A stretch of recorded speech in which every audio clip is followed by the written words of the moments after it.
주진우 라이브.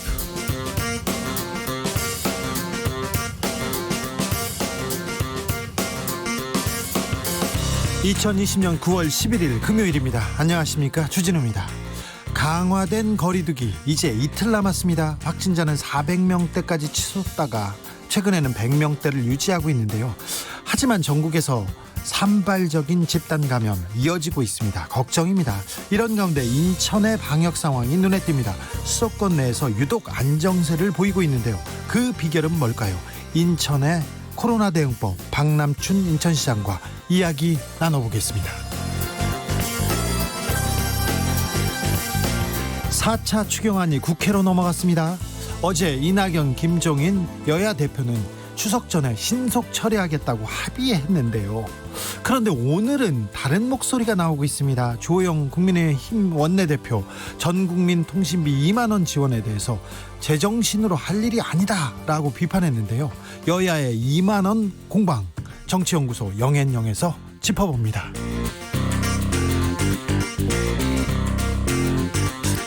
이재용 삼성전자 부회장의 공소장이 공개됐습니다. 공소장에는 이 부회장이 삼성 합병에 직접 개입한 현황, 그리고 언론과 삼성그룹 사이의 물밑 유착 관계가 그대로 드러나 있습니다. 공소장에는요, 삼성이 뿌린 광고비, 그리고 돈을 받고 언론이 쓴 청탁 기사도 공개됐는데요. 과연 어떤 내용이 있을까요? 기자들의 수다에서 들여다봅니다. 나비처럼 날아 벌처럼 쏜다. 여기는 주진우 라이브입니다.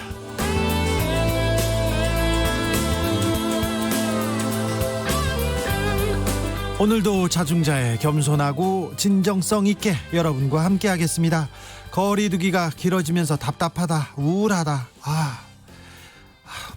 이런 감정 느끼는 분들 정말 많습니다. 오늘 문재인 대통령에게 임명장을 받은 정경 질병관리청장이 됐습니다. 질병관리청장도 코로나 심리 방역이 절실하다고 거듭 강조했는데요.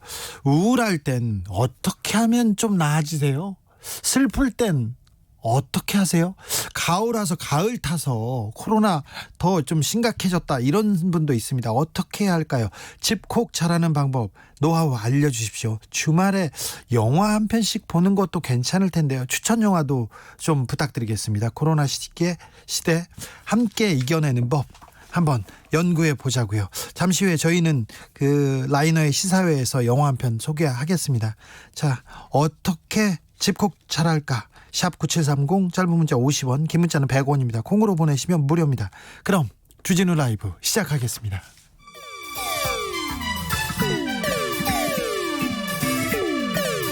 (3805님) 그 언젠가 나를 위해 시사를 던져주던 단발머리 주진우 라이브. 왜 이런 거 저 시키는 거. 단발머리 휘날리며 늘 진실을 쫓겠습니다. KBS 1라디오 주진우 라이브.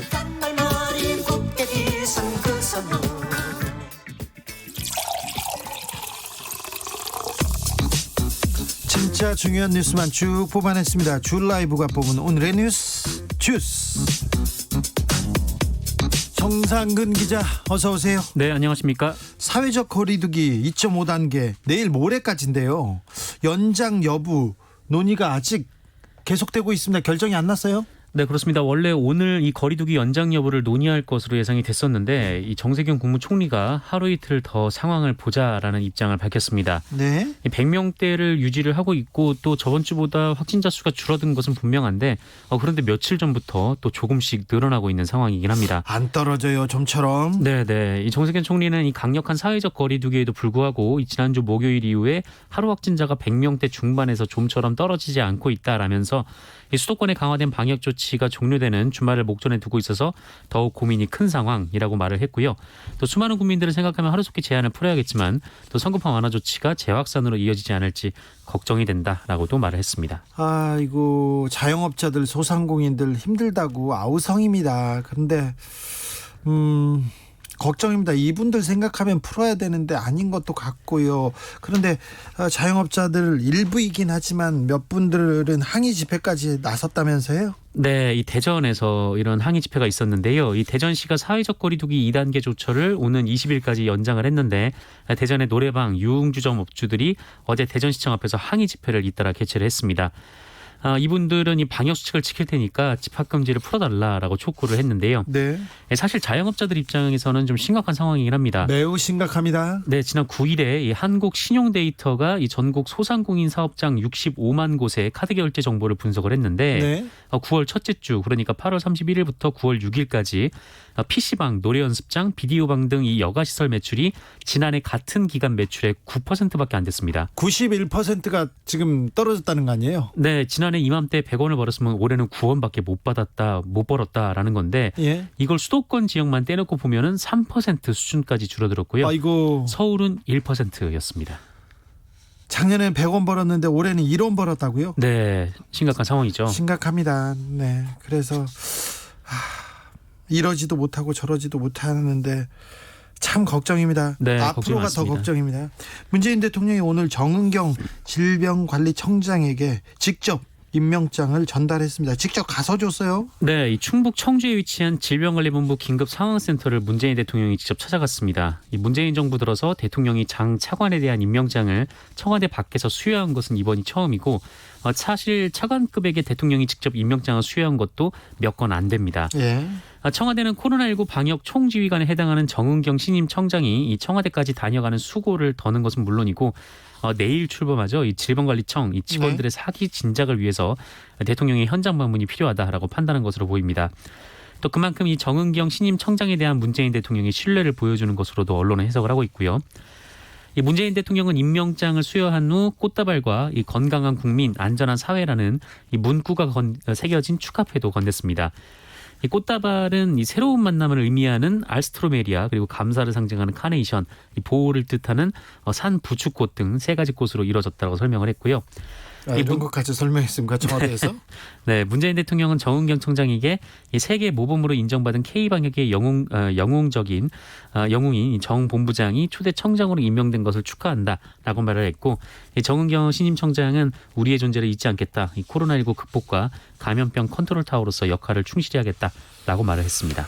네, 식당에 가면 방역을 위해서 명부 작성하는데요. 이거 적을 때마다 이거 어디로 유출되는 거 아닌가 좀 걱정이 됩니다. 그런데 정부가 대책을 마련했습니다. 실제로 그런 일들이 있었습니다. 예. 이 명부를 보고 이름하고 연락처를 알아내서 네. 뭐 남자친구 있냐 그렇게 좀 일방적으로 계속 연락을 하는 사람들이 있었다라고 네. 하는데요.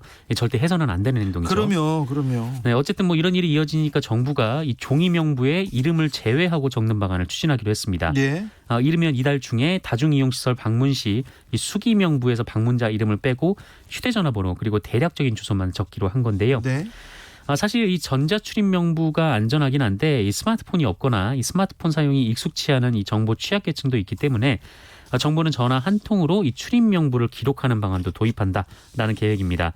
그러니까 특정 전화기에 전화를 걸면은 이 발신지가 기록이 되기 때문에 이 발신자와 발신지를 이제 특정할 수가 있다라는 것이죠.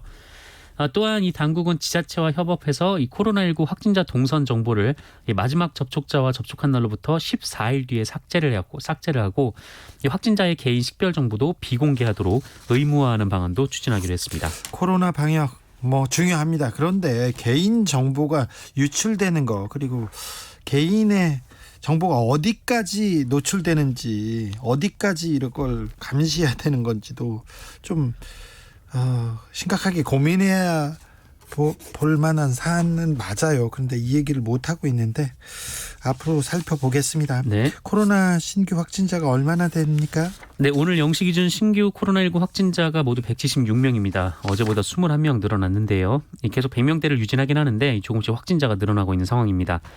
국내 발생 확진자는 161명, 이 중에 서울이 61명, 경기도 47명, 인천 8명입니다. 대전과 충남이 각각 10명, 14명으로 계속 두 자릿수 확진자가 나오고 있습니다. 수도권에서 유독 인천이 네. 확진자가 적어요. 왜 적고 이 인천에서는 어떻게 방역하고 있는지 잠시 후에 저희가 인천시장한테 직접 물어보겠습니다. 네. 세브란스 병원 확진자는 어떻게 됐습니까? 계속 늘어나고 있습니까? 네, 이 서울시에 따르면 세브란스 병원 종사자 1명이 지난 9일 최초 확진을 받은 이후 9일에서 10일 18명이 추가가 됐고요. 그리고 오늘 오전 10시 기준으로 확진자가 4명 더 나와서 현재까지 총 23명입니다. 방역 당국은 이 접촉자를 포함해서 병원 종사자 및 환자 687명에 대해서 검사를 실시했고요.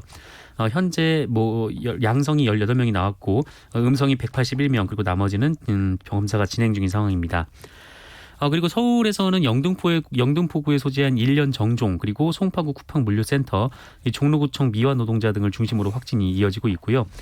그리고 대전의 건강식품 설명회 관련 접촉자들도 계속해서 확진자가 쏟아져 나오고 있는 상황인데, 이 중에 한 확진자가 이 대전 가양동의 식당을 방문했는데 이 식당에서도 9명이 집단 감염이 됐습니다. 아이고, 아직 소규모 집단 감염 계속되고 있습니다. 그래서 네네. 굉장히 각별히 조심하셔야 됩니다. 이번 주말에도 아이고, 코로나 때문에 이렇게 상황이 이렇게 어렵기만 한데 의대생들은 동맹 휴학 계속 하겠다고 합니다. 네, 이 의사협회 그리고 전공의 전입의 협의회 등등이 이 집단행동을 할 때 의대생들도 예과 1학년부터 본과 3학년까지는 동맹 휴학을 하기로 했었고요. 이 본과 4학년은 의사 국가고시 응시 거부를 집단행동 방침으로 정한 바가 있습니다. 그리고 의협과 전공의들이 빠진 상황에서도 휴학을 유지하고 있었는데요. 의대생들은 다 지금 그러니까 손을 놓겠다는 거예요? 네, 공부를 안 하고 있습니다. 수업을 듣지 않고 있는데. 다요. 지금 4학년뿐만 아니라 네, 그렇게 단체적으로 결의를 했으니까요. 지금 이 상황에 네, 모두 다는 아니겠지만 어쨌든 대부분이 지금 휴학을 하고 있는 것으로 알려져 있습니다. 전공의 전임이 다 돌아갔는데 지금 의대생들은 아직까지 우리는 계속 돌아갈 수 없다고 얘기합니까? 네, 지금까지 이 휴학을 유지하고 있는데 예? 어제 이 대한의과대학 그리고 의학전문대학원 학생협회가 동맹 휴학 지속 여부를 논의를 했는데 계속 휴학을 유지하기로 결정이 났습니다. 다만 이날 회의에서는 이 본과 4학년들이 국가고시 거부를 지속할지 여부는 정해지지 않았는데요. 현재 이 본과 4학년들을 대상으로 설문조사가 진행이 되고 있다고 하고요. 조사 결과를 바탕으로 국시 거부 방침에 대해서도 재논의에 들어간다라는 예정입니다. 이유를 모르겠어요. 이유를 의대생들 왜 그렇대요? 왜? 의료계에 호소문을 발표하기도 했는데 네. 이 집단행동을 같이 계속하자라는 취지입니다. 집단행동하자고 의사 선생님들한테, 네네. 선배들한테. 네, 다 돌아갔는데 왜요? 계속하자라고 했는데 본인들은 수업 거부와 동맹 휴학을 유지하겠다라고 밝히면서 이 선배님들은 병원과 학교로 돌아갔고 학생들은 홀로 남아 낙동강 오리알 신세가 됐다. 함께해 주시길 간절히 부탁드린다라고 아니, 말을 했습니다. 낙동강 오리알 신세가 됐어요. 그러니까 빨리 들어와야지 국민 곁으로, 환자 곁으로. 그리고 공부해서 근데 이 원하는 게 뭔지가 지금 불명확한. 그러니까 왜 네, 김기덕 의대협 부회장이 유튜브 방송에 나와서 이 프라이머리 엔드포인트, 그러니까 최우선 지향점이라고 하는데, 그러니까 자기들의 목표라는 거죠. 그것이 정책의 정상화라는 얘기를 했거든요. 정책의 정상화가 이루어졌다는 의대생들의 동의가 있어야 시험 응시에 나서겠다라고 얘기를 했는데, 이 정책의 정상화가 뭔지 지금 알 수가 없는 상황입니다.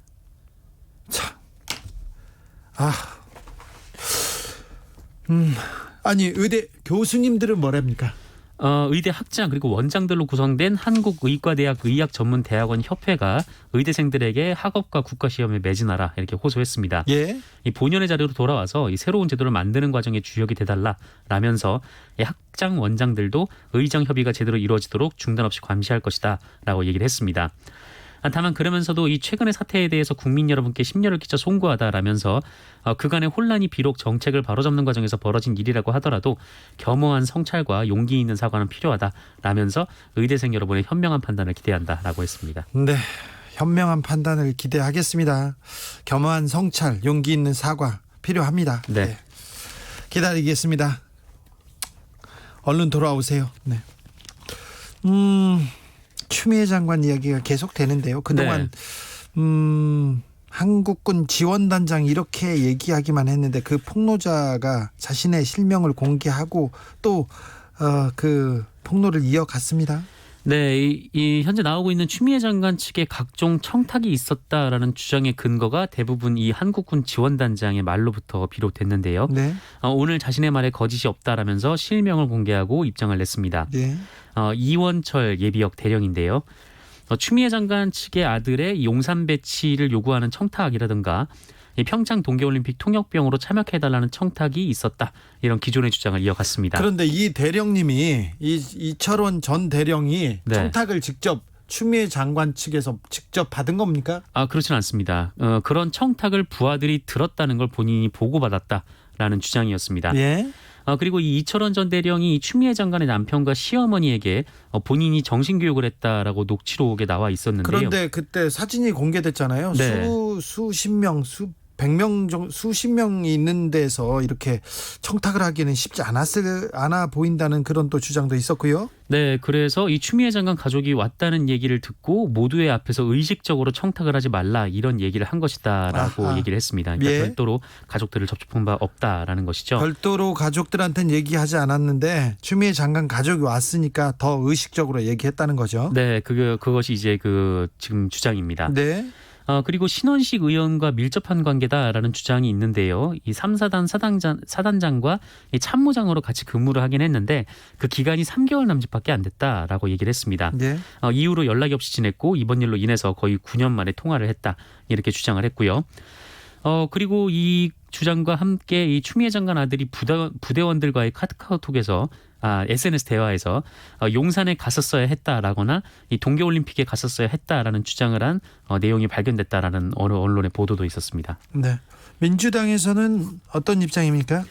네, 오늘 김종민 민주당 최고위원이 최고위원 회의에서 이 문제의 본질은 국민의힘에서 흔든 녹취록의 당사자가 의혹을 제기한 신원식 의원과 10수년을 함께한 군대 부하라고 주장하면서 가짜 뉴스를 퍼뜨린 신원식 의원에게 엄중하게 책임을 물어야 한다라고 비판했습니다. 김태년 원내대표도 어제 무차별적 폭로 그리고 검증되지 않은 의혹들이 제기되고 있다라고 밝혔고요. 그 외에 더불어민주당 의원들도 각각 여러 통로를 통해서 이 정치인을 엄마로 두는 아들의 입장에서는 어쩔 수 없는 상황도 있었겠다라거나 이 적법한 절차에 따라 진행됐고 어떤 특혜도 없이 군생활을 마쳤다 이렇게 반박하기도 했습니다. 네. 한편 정세균 국무총리는 어제 한 방송과의 인터뷰에서 국무위원회 자녀 문제로 국민께 심려를 끼쳐 참 민망하다라고 말을 했습니다. 다만 야당의 특별수사본부 설치 주장에는 지금 하는 검찰 수사를 빨리 매듭짓는 게 옳다라면서 수사에 착수한 지 꽤 오랜 시간이 지났는데 왜 아직도 매듭짓지 못하는지 답답하다라고 얘기를 하기도 했습니다. 그러면서 추미애 장관으로부터 이 문제에 대한 해명을 자세히 듣진 않았다라면서 다른 정치적 방법도 있을 수 있겠지만 그것이 추미애 장관의 거취를 의미하는 것은 아니다라고 선을 그었습니다. 국민의힘에서는 계속해서 추미애 장관의 사퇴를 요구하면서 수위를 계속 높여가고 있습니다. 네. 이스타항공 정례구 문제가 큰 논란이 되고 있는데요. 실소유주였죠. 지금은 전임 회장이었는데 네. 이상직 민주당 의원에 대해서 국토부가 문제가 있다고 비판했습니다. 네, 이스타항공 측은 최근 600여 명의 노동자들에 대한 정리해고를 단행했습니다. 네. 회사가 어렵긴 한 상황입니다만 이 이스타항공의 실소유주로 알려진 더불어민주당 이상직 의원이 어떤 책임지는 모습을 보이지 못하고 있다라는 비판이 나오고 있습니다. 전에 회장이었는데 그 회장에 있을 때 무슨 문제가 있었다는 건가요? 전임 회장이긴 하지만 이게 얼마 전까지 이스타항공의 대주주가 대주주였죠. 어떤 회사였는데 네. 그 회사를 이상직 의원의 자녀들이 운영을 했었고 예. 이상직 의원의 또 측근이 경영진에도 참여하고 있었기 때문에 이상직 의원이 실질적인 소유자다 이런 비판들이 있었습니다. 네. 지금 이스타항공이 고용보험료 5억 원을 내지 않아서 이 해고 노동자들이 고용 유지지원금을 받지 못하는 상황인데요. 아이고. 이상직 의원이 어느 정도 좀 책임 있는 모습을 보여야 된다. 이런 지적이 나오고 있습니다. 예. 이 민주당 신동근 최고위원도 오늘 최고위원회에서 이스타항공 창업주인 만큼 책임 있는 자세로 이 사태에 대처해야 한다라고 말했고요. 김현미 장관도 한번 됐죠? 네, 오늘 국토교통위 전체회의가 있었는데 이스타항공 문제에 대해서 이상직 의원이 책임 있는 조처를 해야 한다는 이야기를 2번에 걸쳐서 했다라고 밝혔습니다. 이상직 의원은 뭐라고 합니까? 네, 오늘 입장문을 냈는데요. 일부 언론이 자신의 딸이 1년에 4억 원을 생활비로 쓰고 있는데 이스타 직원들의 어려움을 외면하고 있다라는 취지의 보도를 한 것에 대해서 이 최소한의 사실 확인조차 거치지 않은 악의적 오보라고 반박했습니다. 이 딸이 실제 신고한 1년 생활비 지출 내역은 4억 원이 아니라 4천만 원이라고 반박을 했는데요. 네. 그러면서 신고된 재산 내역 212억 중에 168억 원 정도가 이스타항공의 주식의 평가가치 금액이다라면서 이미 지난 6월에 이 제주항공과의 인수합병 과정에서 이스타항공 정상화를 위해서 내놓겠다라고 발표한 바 있다라고 말을 했습니다. 예. 이미 재산 대부분을 내놓겠다라면서 책임 있는 조치를 했다라는 건데요. 현재 그 제주항공과의 인수합병이 무산된 상황이긴 합니다. 네. 그러면서 창업주로서 어려움에 빠진 이스타항공을 돕기 위해 많은 노력을 했지만 국회의원의 부적절한 처신으로 비칠 수 있다는 점 때문에 조심스러웠다라고 얘기를 하기도 했습니다. 네, 이 내용 중요한 것 같아서 제가 한번 또 취재를 했어요. 더 자세한 내용 알려드리겠습니다. 고 김용균 노동자가 사망한 태안화력에서 또 다른 노동자가 숨졌습니다. 여기도 하청회사였어요? 네. 어제 오전 9시 48분쯤 이 충남 태안군 원북면의 이 태안화력발전소 제1부두에서 트럭 운전기사 60대 A씨가 이 석탄 하역 기계에 깔려서 숨지는 사고가 있었습니다. 예. 신고를 받은 119 소방대가 구급차에 싣고 태안군 보건의료원으로 가서 응급치료를 한 뒤에 닥터 헬기를 이용해서 단국대병원으로 이송을 했는데 과다출혈로 낮 12시 40분쯤 숨졌습니다. 예. A씨는 태안화력발전소 외부 정비업체인 S사가 계약한 트럭 운전기사입니다. 이 석탄 하역 기계를 S사로 이송하기 위해 트럭에 싣는 과정에서 변을 당했습니다. 그런데 기억하시겠지만 이 태안화력이 지난 2018년 12월 고 김용균 노동자가 작업 중 숨진 작업장입니다. 이후에 김용균법이 만들어졌는데 이 법이 네. 만들어진 지 9개월 만에 또 이런 일이 벌어졌습니다. 그러게요. 이번에 사망한 고인은 김용균 노동자처럼 혼자 일을 하고 있었고요. 이 사고 후에 병원 이송 과정에서 골든타임을 놓쳤습니다. 김용균 노동자의 사망 경위 조사를 벌였던 김용균 특조위에서는 이 태안화력에 응급 의료 체계를 갖출 것을 요구한 바 있었는데 이 요구가 들어지지 않았거든요. 네. 이 고인은 사고 발생 후에 1시간 반 만에 단국대병원에 도착해서 본격적인 치료를 받았습니다. 이 김용균 재단은 이 사고에 대해서 안전조치 없이 혼자 위험한 일을 해야 했던 작업 구조 그리고 복잡한 고용 구조 속에 따른 위험의 외주화가 이 태안화력 하청 노동자의 사망의 원인이다라고 지적했습니다. 안타까운 죽음이 다시 또 벌어졌습니다. 이거는 구조적 문제였고요. 위험의 외주화, 위험의 하청화.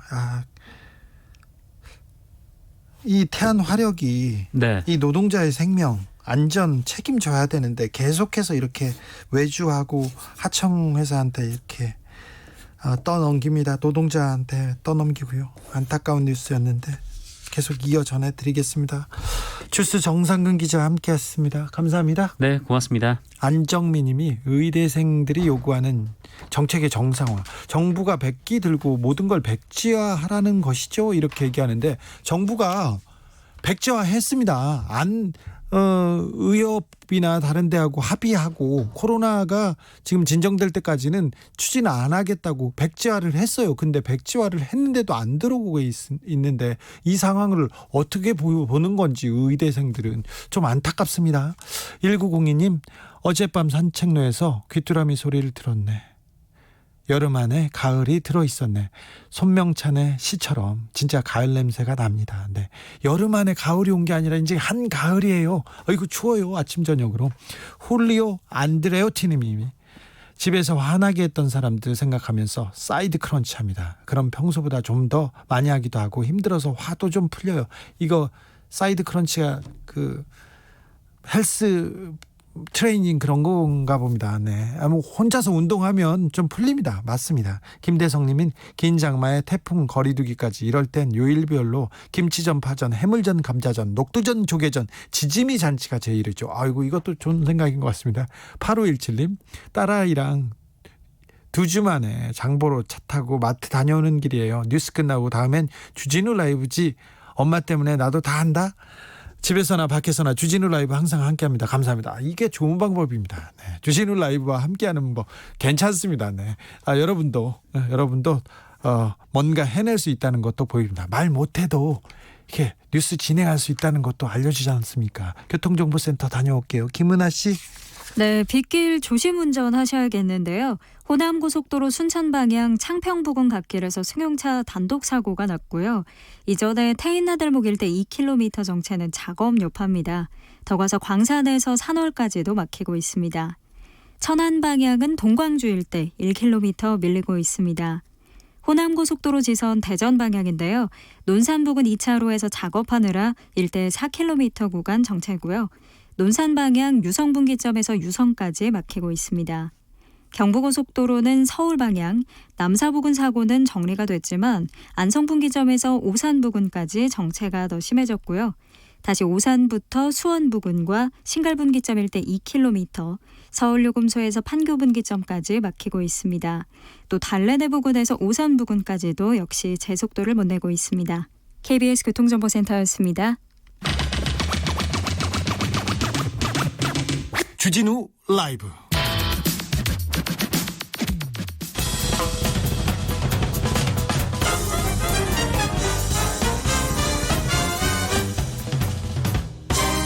훅 인터뷰. 모두를 위한, 모두를 향한, 모두의 궁금증 훅 인터뷰. 추석이 어느덧 3주 앞으로 다가왔습니다. 추석에 고향에 가야 하나 말아야 하나 고민이 깊으시죠. 그런데 요즘 수도권에서 코로나 방역 제일 잘한다는 인천시장이 올해 추석 명절은 안전한 집에서 보내자면서 온라인 성묘를 제안했다고 합니다. 온라인 성묘가 뭐죠? 박남춘 인천시장에게 직접 물어보겠습니다. 안녕하세요. 예, 안녕하세요. 박남춘입니다. 네. 예, 온라인 반갑습니다. 네. 예. 온라인 성묘가 뭐예요? 예, 온라인요. 네. 그러니까 이게 매년 명절 연휴에는 네. 그러니까 이 전국 각지에서 막 이렇게 대이동이 있잖아요. 예. 특히 이제 우리 인천에 그 가족공원이 있습니다. 장사시설인데 예. 여기는 추석 그 연휴에 35만 명이 다녀가세요. 아, 네. 근데 이게 인천 시민뿐만 아니라 전국에서 오시거든요. 예. 그런데 이렇게 많은 분이 일시에 오게 되면 코로나 방역에는 아주 치명적인 일들이 많이 생길 수가 있잖아요. 네. 그래서 올해는 그 추석 연휴 기간 동안에 부득이하게 이제 가족공원을 닫고, 그렇다고 이 또 조상님을 모시고 싶어 하시는 분들을 그냥 딱 자를 수가 없잖아요. 그래서 온라인으로 지난 7월부터 예. 성묘를 할 수 있도록 그 준비를 해왔습니다. 7월부터 준비하셨어요? 네네. 네. 쭉 이제 그 온라인 성묘 준비를 했고, 그래서 이제 이번 달 이제 7일부터 이제 이미 그 신청을 받고 있는데 18일까지 받아서 이제 봉안당 같은데 유골함 같은 거를 사진으로 찍어서 이렇게 다 올려드릴 거예요. 네. 그러면 9월 28일부터 10월 11일까지 그 온라인으로 차례상 차리기도 하고 헌화도 하고 추모의 글도 남기고 이렇게 하는 게 이제 온라인 그 성묘라고 이렇게 말씀드릴 수가 네. 있습니다. 송병찬님이 주말에 벌초하러 오라고 아버지한테 전화 왔는데 고민이네요. 그럼 벌초는 누가 하죠? 벌초는 어떻게 해야 됩니까? 그러니까 벌초는 그 사전에 네. 그렇다고 이제 그 추석 연휴 기간 동안에는 그걸 닫을 수가 없잖아요. 네. 그러나 그러니까 미리 오셔서 벌초 하셔도 좋고, 또 이제 벌초 대행 이런 것도 다 이제 그 가족공원 내에 시설공단이 있거든요. 예. 그런 데서도 해드릴 수 있는 거고 그렇게 이제 하려고 합니다. 네. 코로나 확산세가 지속되고 있는데 시장님, 인천의 네. 상황은 어떻습니까? 예, 인천은 뭐 그 질병관리본부에서도 말씀하셨지만 서울 경기에 비해서는 좀 안정적이에요. 네. 현재 그 누적 인원이 819명 정도 되고, 지난달 이제 그 한 서울 경기에 이제 집단 감염이 이제 불똥이 튀어가지고 한 하루에 56명이 나온 이후에는 네. 그 지속적으로 감소세를 보이고 있고, 최근 5일 동안에 한 자릿수에 지금 머무는 중이에요. 예. 그래서 그 RT라고 해서 감염 재생산 수가 0.66, 그러니까 1 미만으로 유지되고 있어서 현재로서 인천은 서울 경기에 비해서는 좀 안정적이다 이렇게 말씀드릴 수 있습니다. 어제 방역 당국에서 브리핑하는데 이런 얘기 나왔더라고요. 수도권에서 인천광역시만 확연한 감소세를 유지하고 있다. 네. 인천 비결이 뭡니까? 예. 뭐 운이 좋은 건가요? 그거보다도 네. 하여튼 저희 인천이 나름 이제 열심히 이제 하는 것 중에서 좀 소개를 드리고 싶은 게, 우리 이제 인천보건환경연구원이라고 예. 인천시의 이제 산하의 기관인데 24시간 운영을 해요. 24시간 24시간요? 시장님이 네. 너무 거기 공무원들 너무 고생시키는 거 아닙니까?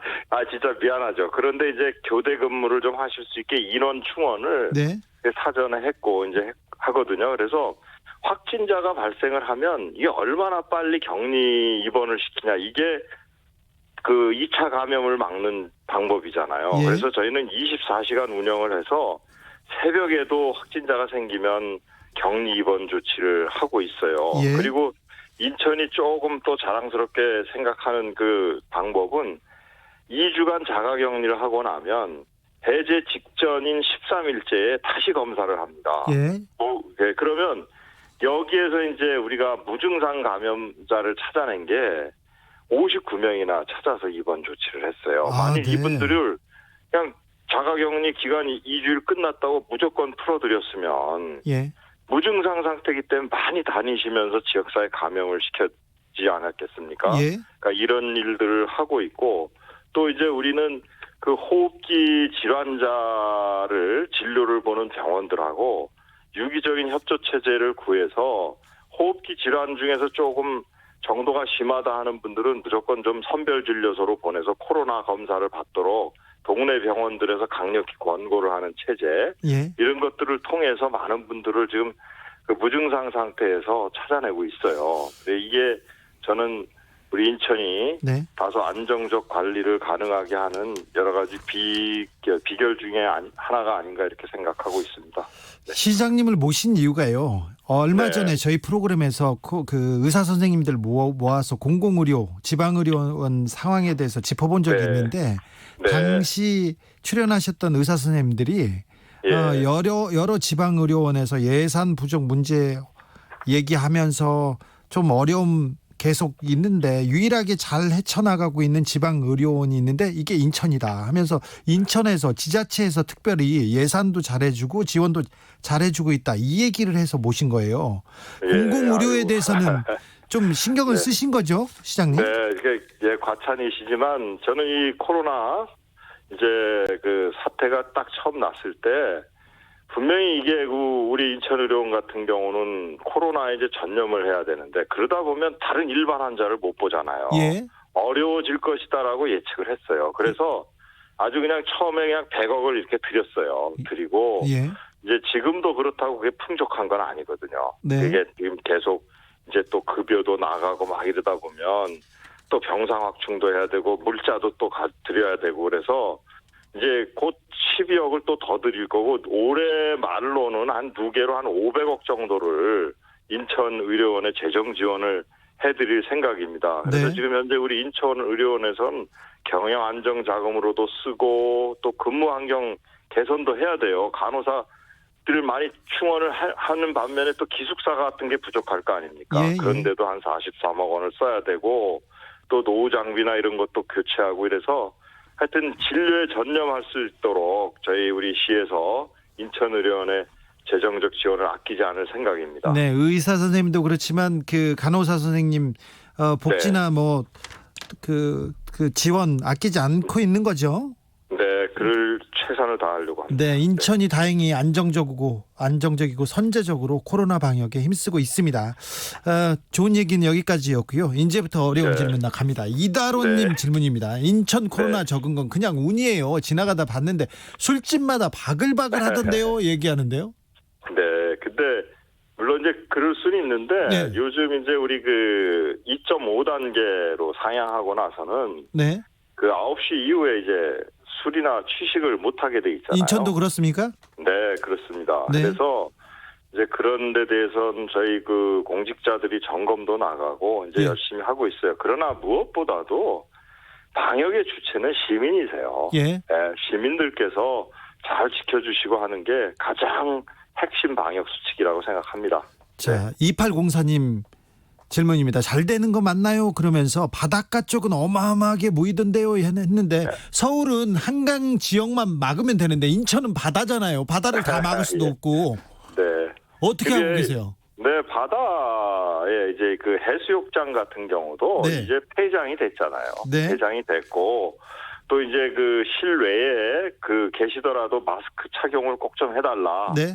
이런 이야기를 끊임없이 하고 있고 뭐 네. 드론이나 이런 걸 또 이용해서도 계속 계도하고 홍보하고 이렇게 하고 있습니다. 그런 아, 그래요? 마찬가지로 예.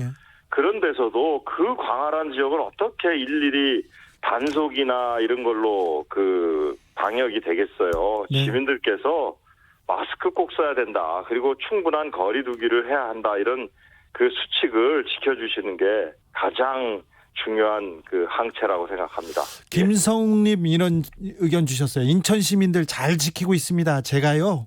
교회, 학원, 노래방, PC방 납품하고 있는데요. 다들 잘 지키고 있습니다. 이런 의견 주셨어요.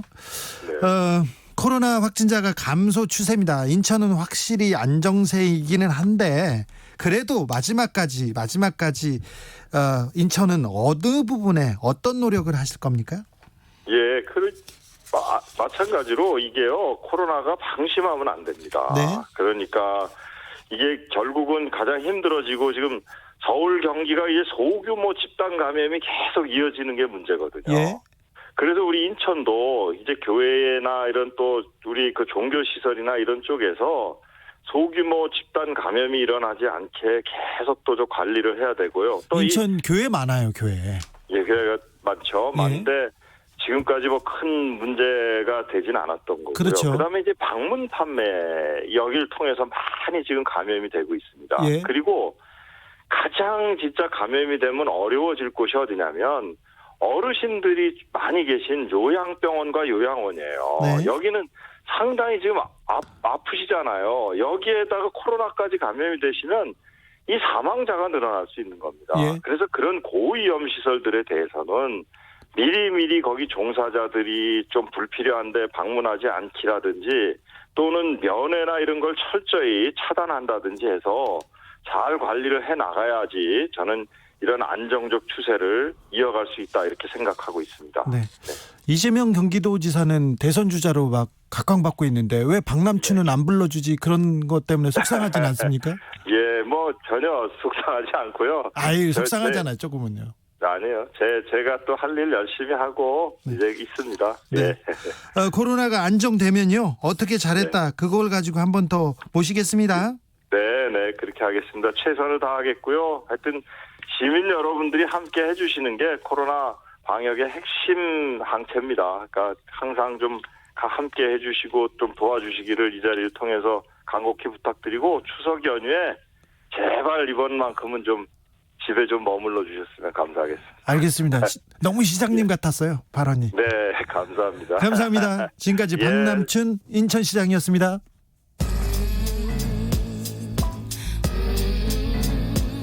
나비처럼 날아 벌처럼 쏜다. 주진우 라이브.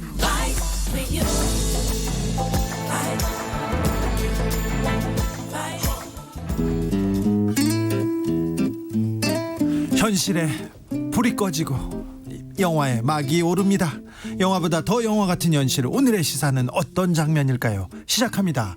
라이너의 시사회.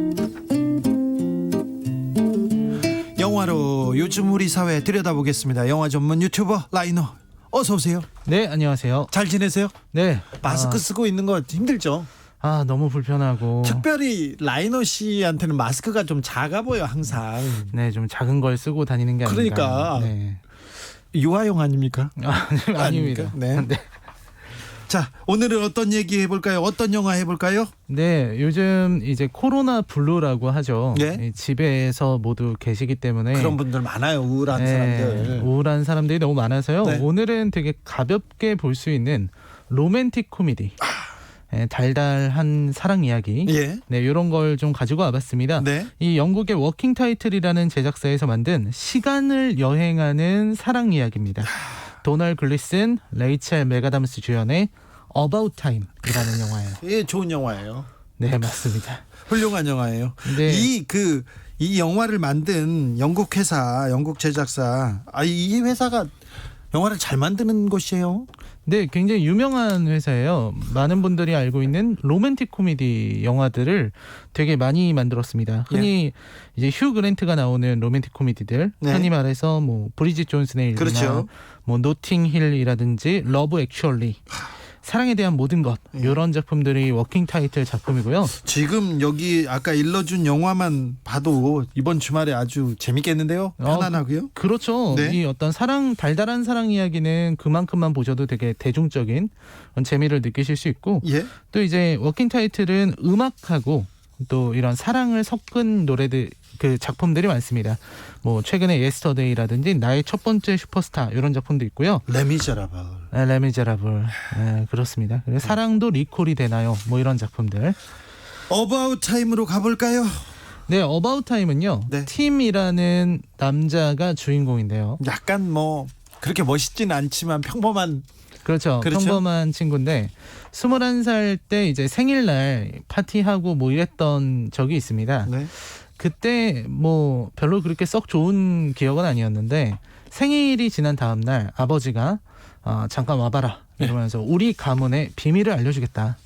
그게 뭡니까? 그러니까 우리 가문의 남자들은 21살이 되면 시간 여행을 할 수 있는 능력이 생긴다.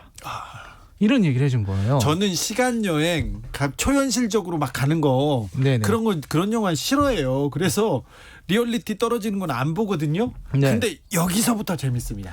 그렇습니다. 이 시간 여행을 하는데 이게 과거로 돌아가는 거거든요. 네. 근데 그게 어떻게 해야 되냐면 그 좁은 공간, 다락방 같이 좁은 공간의 어두운 곳에서 두 손에 주먹에 힘을 주고 눈을 과거의 한순간을 생각하면 네. 그 과거로 돌아갈 수가 있어요. 말은 안 돼요. 좀. 네. 그런데 재밌어요. 그 과거로 돌아가서 이제 과거를 바꾸고 다시 현재로 돌아올 수 있는 거죠. 네. 네, 이런 상황인데 이제 그 능력을 조금씩 사용하기 시작합니다. 예. 그래서 첫 번째로 처음에 사용한 거는 이제 샬롯이라는 자기 첫사랑이 나타나요. 아, 그 첫사랑이랑 여름을 같이 한 달 동안 휴가를 같이 보내는데 네, 금발의 미녀예요. 그래가지고 자기가 좀 고백하려고 했는데 그렇죠. 잘 안 됐어요. 맞습니다. 그 마고 로비가 연기했는데요. 마고로비 여기 나옵니다. 맞습니다. 네. 마고 로비가 이렇게 마지막 날 간 거죠. 헤어지기 마지막 날, 네. 30일째 되는 날 방에 가서 네. 사실 나는 널 좋아한다. 네. 이렇게 마음을 고백했어요. 네. 그러니까 샬롯이 그걸 거절하면서 너 너무 늦게 왔다. 타이밍 틀렸다. 처음부터 오지 그랬니? 이렇게 얘기를 한 거예요. 근데 처음에 갔다고 해서 달라지지 않았을 것 같은데요. 근데 얘는 가볼 수가 있지 않습니까? 네, 그래서 가보지. 과거로 갑니다. 네. 첫날로 가서 첫날 돌아가서 첫날에 고백을 하니까 네. 이렇게 얘기를 하는 겁니다. 너무 빠른 거 아니니? 그러니까 안 되는 거야. 금발의 미녀 맞습니다. 안 돼. 안 자기 됩니다. 인연이 안 된 거예요. 그래서 그때 이제 이 친구가 깨닫고 안 되는구나. 네. 그래서 열심히 공부해가지고 이제 변호사가 됐습니다. 네. 변호사가 돼서 런던으로 이제 이사를 가는데요. 네. 거기에서 이제 자기 아버지 친구 집에서 지내요. 네. 그러다가 이제 아버지가 극작가였던가 아버지 친구가? 네, 친구가 극작가죠. 네. 극작가인데 그날 이제 가서 잘 지내다가 어느 날 이제 그 블라인드 레스토랑이라고 예. 그 눈 가리고 이제 어두운 곳에서 얘기하는 그런 레스토랑에 가서 처음으로 샬롯 이후로 마음에 드는 메리라는 여자를 만나게 됩니다. 네. 그래서 전화번호 받고 너무 신나서 집에 돌아왔는데 하필이면 그날 이 해리 아저씨의 연극이 망해버린 거예요. 그렇죠. 문제가 있었어. 네, 그 연극에서 주연 배우들이 대사를 다 까먹는 바람에 대사를 연극이 불러주러 들어갔죠. 망해서 과거로 돌아가서 대사를 불러줬습니다. 네. 그거를 했기 때문에 메리랑 만났던 건 없었던 게 됐죠. 예. 그래서 그때 메리랑 나눴던 대화를 기억해서 어떻게 수소문해가지고 다시 메리를 만나긴 만나요. 예. 한 며칠 지났죠. 예. 만났는데 그 다시 만났을 때 메리는 그 사이에 다른 남자친구가 생겼어요. 그 사이에. 예. 그래서 충격을 받았는데 이 친구는 시간을 돌릴 수 있기 때문에 언제 며칠에 어떤 날에 어디서 니들이 만났니 어떻게 만났니 이걸 물어본 거예요. 예. 이게 같이 밥 먹으면서 그러니까 순순히 다 얘기를 하니까 바로 어두운 곳에 가서 시간을 되돌립니다. 네. 그래서 메리가 그 남자친구랑 만나기 바로 직전으로 돌아가서 자기가 가로채는 거죠. 그렇죠. 사랑을. 네, 사랑을 가로채는 겁니다. 그 전에 다가가서 말 걸고 가로채고 이제 메리와 함께 사귀게 되는 거죠. 라이너도 비슷한 경험이 있다면서요? 네. 비슷했어요? 시간 여행으로 가가지고 프로포즈한 건 아닐 거고. 저는 그런 능력은 없어서 네. 되게 마음에 드는 분이 예. 이렇게 있어서 근데 그때 제가 상황상 어떻게 말을 못 거는 상황이어가지고 그래서 수소문을 막 했습니다. 한 2달 정도. 네. 수소문을 막 해서 다시 만날 수 있게 됐어요. 네. 드디어. 드디어. 그래서 말을 걸었는데 바로 전날 남자친구가 생겼더라고요. 그래서 끝난 거예요? 네, 끝났죠. 전날 생겼대? 네, 전날. 제가 26일 날 그분 만났는데 12월 26일에. 네, 근데 25일 5일에 생기신 거예요. 아니 근데 그분이 마고로비처럼 생각이 없었던 거 아닌가? 예, 저도 시간을 되돌렸으면은 어떻게 또 달랐을 수도 있는데. 하필 어제부터 사귀었어요. 나 화나겠는데. 네, 화가 많이 나더라고요. 자, 다시 영화로 가보겠습니다. 네, 아무튼. 누구야 누구? 네, 아무튼 시간을 되돌릴 수 있었기 때문에 네. 이제 메리와 사귀고 이제 둘이 동거도 하고 그 사이에 또 샬롯을 한 번 더 만나요. 샬롯. 근데 샬롯이 이번에는 좀 적극적이죠. 발전한 어떤 팀의 모습에 반했는지 예. 굉장히 적극적으로 유혹까지 합니다. 예. 오늘 내 방에 갈래? 이렇게 얘기를 한 거죠. 예. 근데 이제 그 유혹을 팀이 거부해요. 그리고선 자기가 너무 자신이 대단하게 느껴지는 거죠. 예. 샬롯 같은 금발 미녀, 내 첫사랑의 유혹을 이겨낸 겁니다. 네. 그래서 바로 확신을 가지고 그날 메리한테 가서 결혼하자고 하죠. 네. 저는요, 아버지가 아들한테 가문의 비밀을 알려주면서 얘기하면서 이 시간에 대한 얘기를 할 때 그 부분이 가장 감동적이었어요. 네, 맞아요. 이 영화의 가장 감동적인 부분이기도 합니다. 네, 이게 왜 그러냐면 과거로 시간 여행을 막 쉽게 할 수 있을 것 같았는데 그렇죠. 자기 여동생이 되게 안 좋은 일이 있어서 예. 사랑하는 여동생 때문에 과거로 한번 돌아간 적이 있거든요. 예. 아주 먼 과거로 돌아갔는데 다시 시간을 되돌려 보니까 자기가 너무 사랑했던 자기 딸이 다른 아이로 바뀌어 있는 겁니다. 그게 왜 그러냐면 시간 여행을 하면은 수억 분의 1 정도의 확률을 가진 정자와 난자가 결합하는 이런 일은 바뀔 수가 있는 거예요. 그러니까 사소한 일이 바뀔 수 있기 때문에 과거로 쉽게 시간을 돌리면 안 된다라는 것을 깨닫죠. 예. 그때 이제 아버지가 폐암에 걸리시거든요. 예. 폐암에 걸린 아버지는 사실 과거로 돌아가서 담배 피기 전으로 돌아가서 담배 딱 끊어버리면 폐암이 사라질 거잖아요. 하지만 근데 그렇게 되면은 자기 아이들한테 무슨 문제가 생길까봐, 네. 혹시라도 내 아들, 내 딸에게 조금의 문제라도 생길까봐 아버지는 어느 순간부터 시간을 돌리지 않았다고 합니다. 그래서 아버지는 다른 별일을 안 하고요. 그냥 바닷가에 나가서 책 보고 가족들하고 탁구 치고 아무것도 안 하고 영화 보고 가족들과 사랑하는 사람과 시간을 보내요. 네, 그 시간 일상을. 여행을 저 같으면 계속 도전하고 모험했을 텐데 그 시간의 깨달음을 가진 아버지는 그냥 사랑하는 사람과 시간을 같이 보냅니다. 집에서. 네, 집 맞습니다. 앞에 바닷가를 그냥 소풍 가는 게 거의 모든 일입니다. 그게 이제 행복이라고 얘기를 하고요. 예.